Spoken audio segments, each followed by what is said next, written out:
Good day guys. So magre-review tayo ng mga favorite vloggers ko. And ayan, papanoodin natin sila. So first is itong si Svetlana from Russia.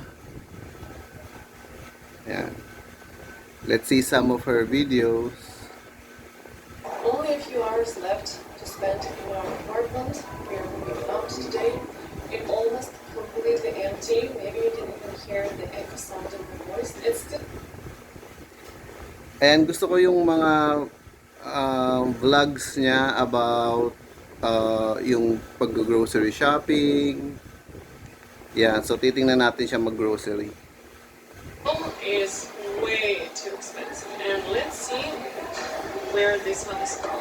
This one is from Azerbaijan. I found more even here on the display in the middle of the supermarket. Compared to the Russian knockoff brand of Coca-Cola, same amount, 2 liters, is 115 rubles. So the original Coca-Cola is about 2 times more expensive than its Russian version. Vodka, Russian standard, 764 rubles.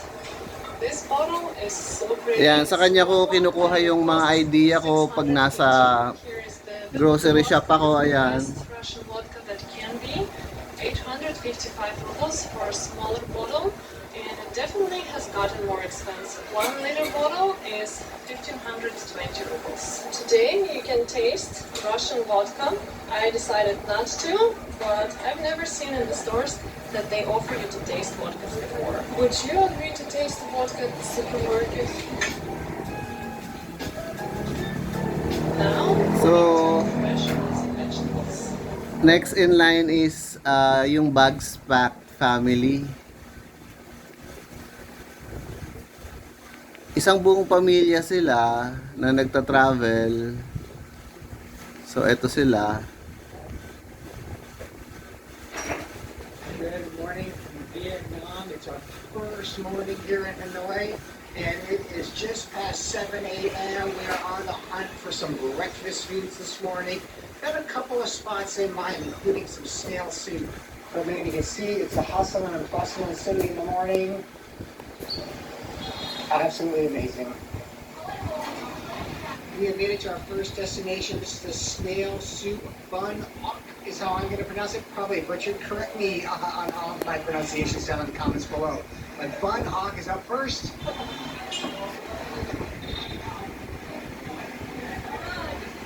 Good morning. So, yun ang napansin ko lang sa kanila is pag nagva-vlog siya is pati yung mga tao, bina-vlog niya. Ayan, ifino-focus siya dun sa mga tao, which is hindi naman lahat ng tao gusto na bina-vlog sila. So, ayan lang yung mga hindi ko ginagawa pag ako naman yung nag-film. Mix. Hello.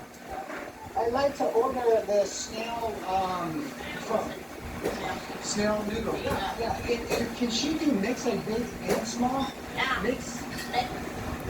Do you want bitter? Yeah. So, next naman natin is si Harry Jaggard. Si Harry Jaggard naman, okay yung mga dati niyang videos, pero as time goes by, hindi ko na gusto yung mga pinupuntahan niyang place kasi parang yung mga delikadong place na yung pinupuntahan niya, and syempre nakikita ng matalino ang panganib at nagtatago. Ayun, pero siya tuloy lang, at ayan, pinagdudusahan niya yung mga kalokohan niya. Nandiyan na yung nasapak siya and everything.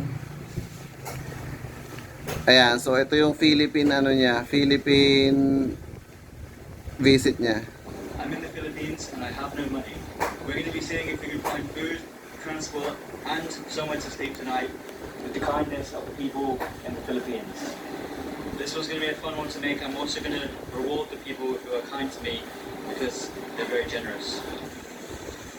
First, we've got to earn some money. You might be wondering, Aaron, how are we going to earn money? Well, watch this. Close the car. Can I ask you one question? Is it possible I could have 1 peso from you? 1 peso coin? If you have? Maybe you only have. Oh, really? Ano man tawag sa ganyan guys, yung mag-i-interview ka na lang ng ano, ng agad-agad o ora-orada. Flash ano, Is whatever. there anything you can trade me for 5 pesos? Ambush interview, ayun. Pencil, anything. Nanga-ambush siya. Waiting for you right there. Eh syempre hindi naman tayo nanga-ambush interview, 'di ba? Wala tayong paganon. Pero siguro kung may mag-hi while vlogging, 'di ba? O de i-ambush interview natin sila. Thank you so much. On YouTube. Pero yung tayo yung lalapit sa kanila and then mga ambush interview tayo. Parang awkward moment yung ganun. You know, I'm going to be checking into a 5-star hotel with this. Thank you. We're rich. 2 minutes in. Oh my god, okay. Now, I thought this was going to be so much harder. Oh, I'm so happy. I'm so happy. I was expecting it to take hours to earn. So, we're going to skip. Okay, next naman natin is si Go with Ali. Yun. Si Go with Ali, napanood ko siya kasama niya si Harry Jaggard nung nag-visit sila dito sa Philippines.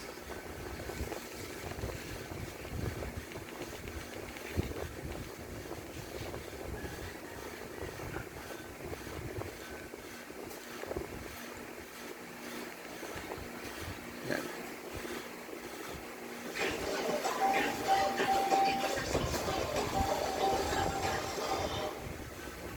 Do you need the feathers? Feathers as well?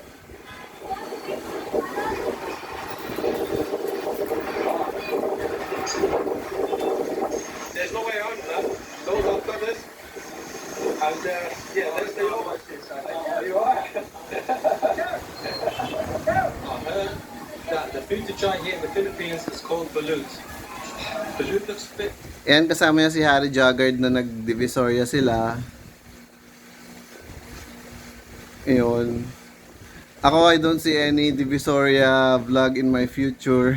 Good luck naman, di ba? Philippines is one of those things that you have to come and try. So you'll go ahead and look for it. Hopefully you can find it here in the Quiapo market. So I've been walking around for a little bit and I cannot find balut for the life of me. But I think we're gonna have to keep persevering.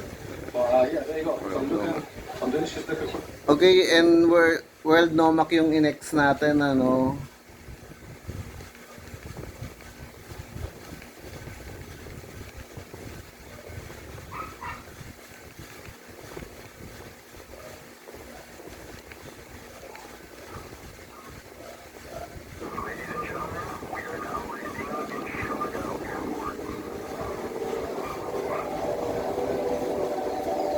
Today we are exploring the teardrop-shaped island of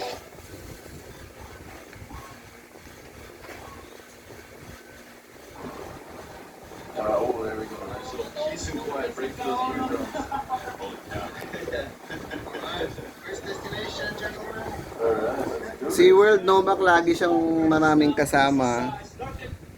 Ayun, karaniwan niya kasama yung mga cousins niya, friends niya, ganon. Parang pag nagva-vlog siya mag-isa, parang hindi siya ganon kasaya. Unlike si Harry at saka si Ali, masaya sila pag nagva-vlog mag-isa.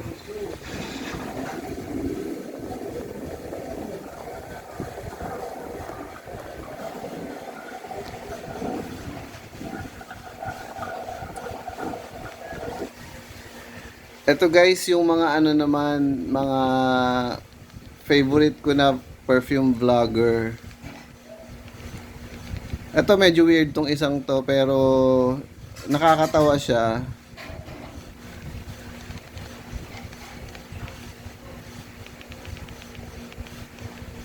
Si Wendy's Parade of Perfume.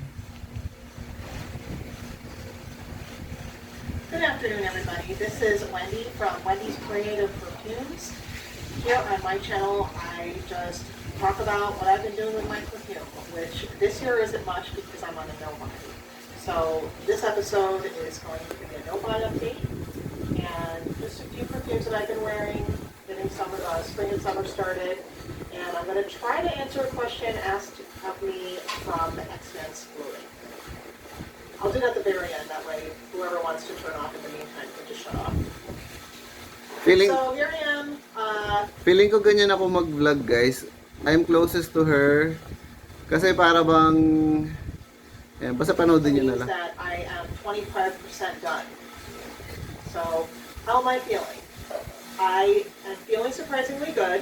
One interesting thing that I've noticed is that I've been paying attention to perfume a lot less. Not even on purpose, but more as a byproduct of not constantly looking for the next thing. So my wisdom from this so far, now the year is not over, I'm still an addict, I may have a relapse, but what I have noticed is that if you do want to take a little bit of a break from perfume, at least the chase and the insanity, if you Perfume addict daw siya. a buying shit, which had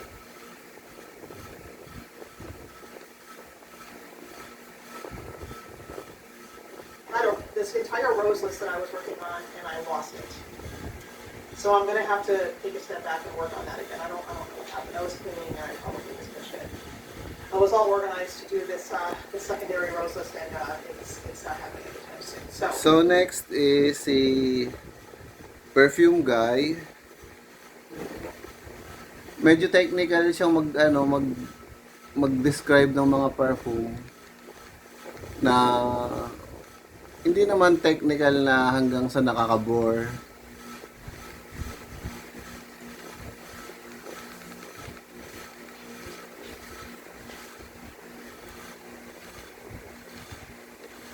Ayan, minsan may kasama siya.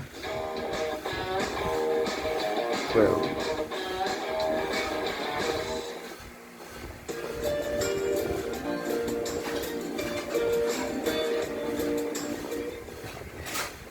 Never heard of the brand. Apparently, I Sing the Body Electric is not the Margaret Richmond theme song. It is a quote by Walt Whitman, Okay. the poet. Okay. I did not know, but it's on the back of this bottle. Oh, another one. This is the last fragrance, guys. Okay, This is the last fragrance. I'm sure Dahlia's had enough. I've had enough. This is called Gold Rush. Is that what I'm saying? Yep. Gold Rush. I don't feel dependent on a high. Oh, that's fun. Well, we're gonna go over the good stuff Yeah, we've discovered. I mean, Unless this is gonna be ending on a high. I'm not holding my breath. I'm not holding my breath either. These all smell the same. This is boring. so ayun, ganun yung ano niya, ganun yung chika niya. And ito guys, ito yung pinaka-favorite ko, syempre. Yours truly.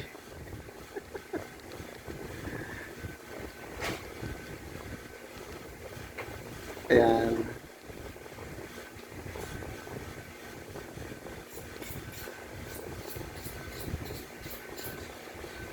Good morning. Breakfast po tayo. And for today, ang breakfast po natin is very Filipino. Kumakain ba kayo guys ng tuyo? Ako po yan. So, kung hindi, ako kumakain. So, ito po yun. Ayan siya.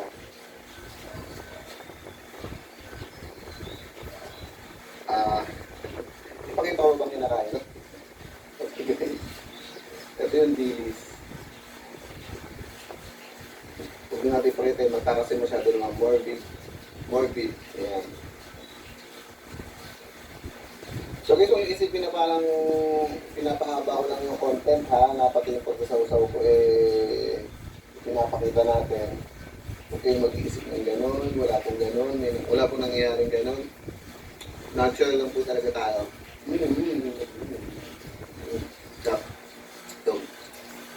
So guys, naka 15 minutes na tayo. Sa tuyo.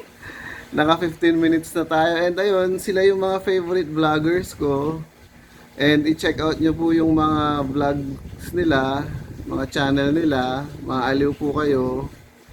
And ayan, puputulin ko na tong video. See you guys.